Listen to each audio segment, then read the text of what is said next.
বিসমিল্লাহির রহমানির রহিম। আসসালামু আলাইকুম।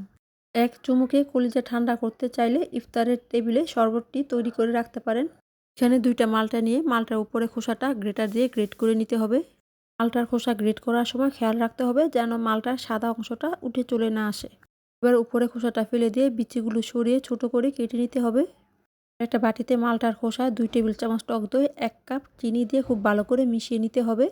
ব্লেন্ডার জারে দিয়ে দিব কেটে রাখা মালটা আর মিশিয়ে নেওয়া চিনি আর টক দইয়ের মিশ্রণটা। এবার এই বাটির মধ্যে দিয়ে দিব ১ কাপ পানি, আরও দিয়ে দিব ৩ কাপ পানি, টোটাল ১ লিটার পানি দিতে হবে।